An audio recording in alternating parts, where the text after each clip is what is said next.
1,300 years before Christ was born, a man with claw marks down his back carries a sack of 4 mewling leopard cubs through a tear in reality and into another dimension. He collapses on the other side. His legs give out on the packed earth of a settlement called Andhakara. His vision greys, his wounds, wrapped in cloth and forest herbs by trackers who knew better than to ask questions, have reopened. Blood seeps through the bandages. People are shouting. Hands are gripping his arms to keep him upright. He manages one sentence before he loses consciousness. The cubs, take the cubs, the enclosures. 4 lives torn from their mothers in the Western Ghats of India, carried across the boundary between worlds by a man who nearly died to get them. They don't know where they are. They don't know that the forests of their birth are not merely miles away, but dimensions removed. They know only that they are hungry and frightened and surrounded by scents that bear no relationship to anything they've ever experienced. They will change everything. That's the moment.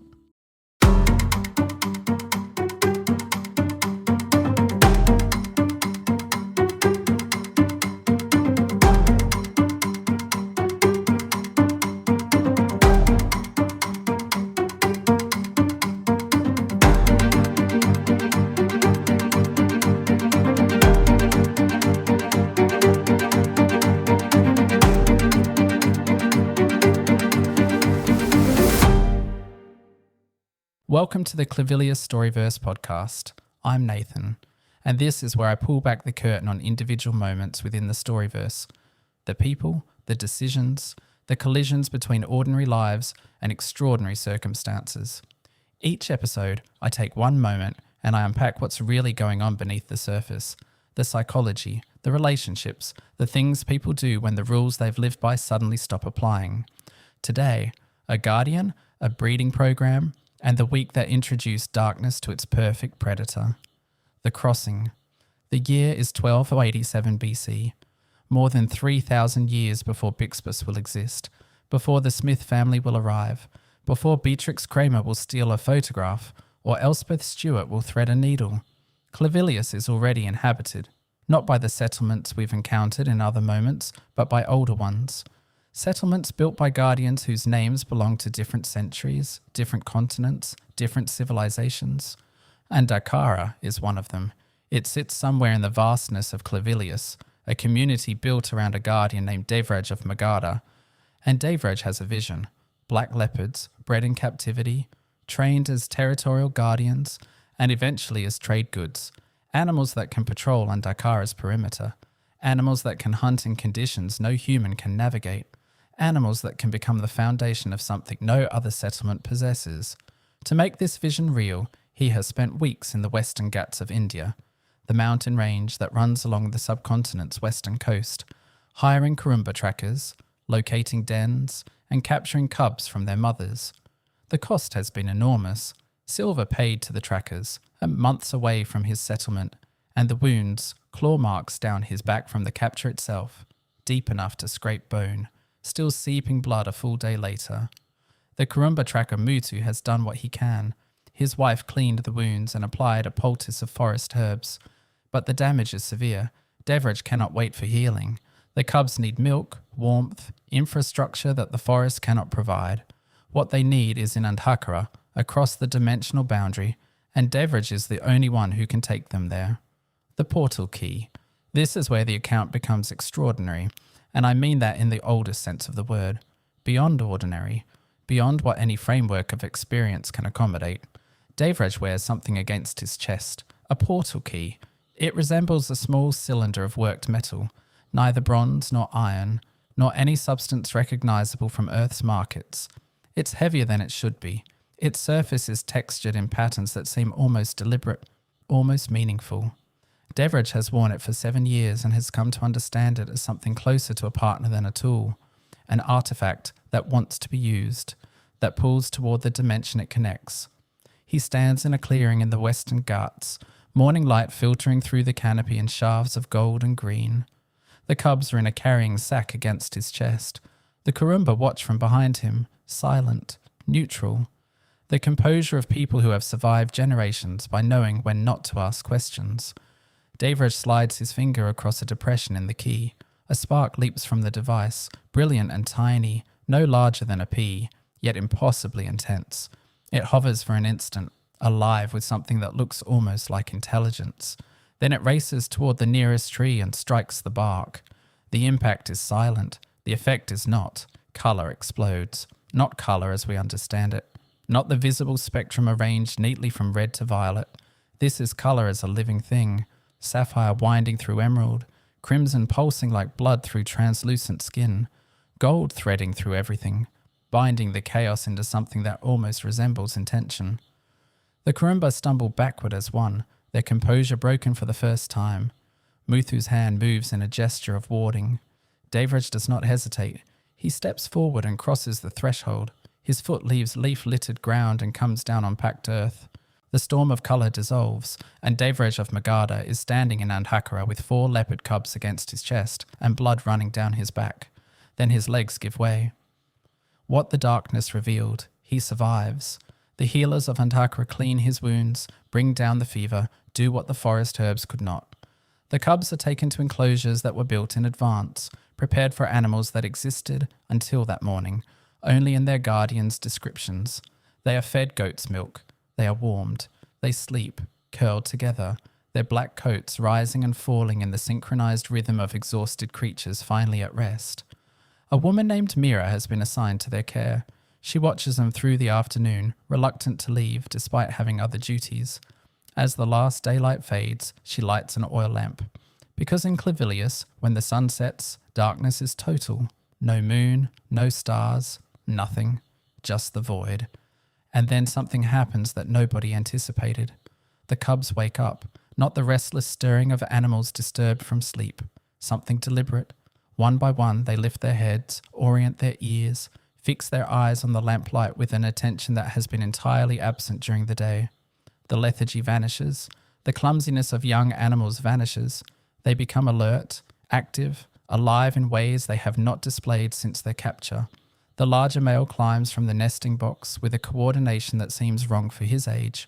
Too precise, too controlled, as though his body has suddenly remembered capabilities it forgot during the daylight hours.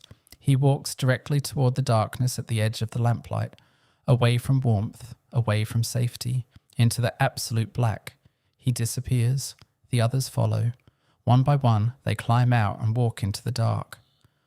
Mira stands alone in her circle of lamplight, surrounded by darkness that now contains 4 young leopards she can no longer see. But she can hear them. Not cries, not distress, movement, soft footfalls circling the perimeter, fur brushing timber walls, the occasional snuff of breath. They're exploring their territory with the confidence of creatures that can see perfectly in conditions where no light exists at all. When her lamp begins to gutter, the oil nearly spent, the flames shrinking, she catches glimpses of them passing through her diminished circle of light, and what she sees changes everything. The slight clumsiness of young animals is gone. They flow across the ground with a fluidity that belongs to much older, much more experienced predators. Their eyes hold a focus that was absent during the day. They are not merely awake, they are home. The black coats that made them rare curiosities on Earth make them invisible in Clivilius's darkness. The eyes that squinted and struggled against lamplight see with perfect clarity when no light exists to confuse them. These are not animals that can tolerate this world's lightless nights. These are creatures for whom those nights were always the point. The runt's last dawn. 7 days pass, 3 cubs thrive. The 4th does not. The smaller male, the one whose lethargy was noted even before the capture, the one the trackers in the Western Ghats had flagged as weak, has grown weaker despite every effort. His coat never achieved the glossy sheen of his siblings. His growth has been stunted. Something in him was flawed from the beginning, in ways that crossed the boundary between worlds unchanged. Mira knows before she enters the enclosure on the 7th morning. The silence tells her. For 7 days, the morning routine has begun with 4 voices demanding food. This morning, only 3. She finds him near the nesting box, curled in a position that might be sleep if not for the stillness that no sleeping creature possesses. His eyes are half open in death. His body is cool but not yet cold. He died sometime in the hours between full darkness and the grey light of approaching dawn. The other 3 cubs have retreated to the far corner. They watch Mira as she kneels beside their dead sibling. They show no distress, no confusion, no grief. Perhaps they always knew. Perhaps pack animals, even ones this young, understand instinctively when one of their number is failing and adjust their expectations accordingly. Mira carries the small body to Devraj. The guardian is walking again, slowly, painfully, his wounds healing but his recovery far from complete. He sees what she carries and his face tightens.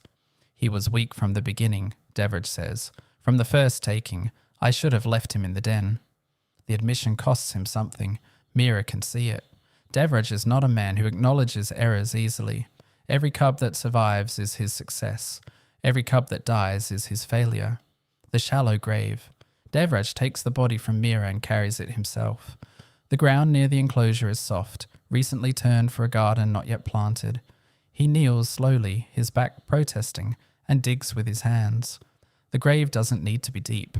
The cub is small, lighter than it should be. He arranges the limbs into a position that suggests sleep rather than death, tucks the tail around the body, closes the eyes. You came farther than any of your kind has ever come, he says quietly. Across mountains and through the space between worlds, you will rest here, in soil that no leopard walked before your siblings. That is something. He covers the body with the earth, pats it firm, no marker, no memorial. The breeding program will continue with 3 cubs instead of 4, and in time, no one will remember there was ever a 4th. He rises, brushes soil from his hands. 3 will be sufficient, 2 females and a male. When they mature, we will breed them. Mira stays a moment longer. She whispers a blessing in the tongue her mother taught her. Words for the dead, words for the journey that all creatures eventually make. Then she returns to the enclosure where 3 remaining cubs wait to be fed. What darkness would create? 3,200 years will pass. The 3 surviving cubs will be bred. Their offspring will be bred. Generation after generation, their adaptations will deepen. The dark coats growing darker, the night vision sharpening, the bodies becoming something their Earth ancestors could never have imagined. What began as a guardian's breeding program, a practical investment in territorial security and trade, will produce apex predators that haunt Clivilius for millennia. Nobody in Devraj's council chamber could have imagined what those cubs would become. Mira saw the beginning, the first night, the first revelation, the way 4 small bodies came alive in absolute darkness as though they had been waiting their entire lives for the absence of light. But the beginning is always smaller than what it starts. What strikes me about these events is the collision of intimacy and scale. On one side, a man digging a shallow grave with his bare hands, arranging a dead cub's legs to look like sleep, speaking to it as though it might hear. On the other, the origin point of an entire species, predators that will shape the ecology and politics of Clivilius across 3,000 years of history. The grief is personal, the consequence is civilizational, and the man kneeling in the dirt cannot see the second because he is entirely consumed by the first. That's how history works, in the Storiverse and everywhere else. The people living through it don't know they're living through it. Devraj thinks he's bearing a failed investment. He's actually standing at the beginning of something that will outlast everything he builds. His settlement, his legacy, his name. 3 cubs in an enclosure, fed on goat's milk, exploring darkness with eyes that gleam like purpose, given physical form. Somewhere in the soil of Andhakara, a 4th cub rests in a grave that no one will remember.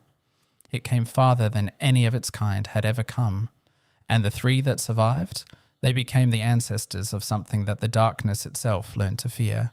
And finally, next time on the Clivilius Storiverse podcast, we step into a different life, a different moment, a different corner of this world. That's how this works. Every episode is a window into a single moment and the ripples it sends through the lives around it. I'm Nathan. Thanks for listening. And if you've ever buried something small and told yourself it didn't matter, the soil remembers, even when nobody else does.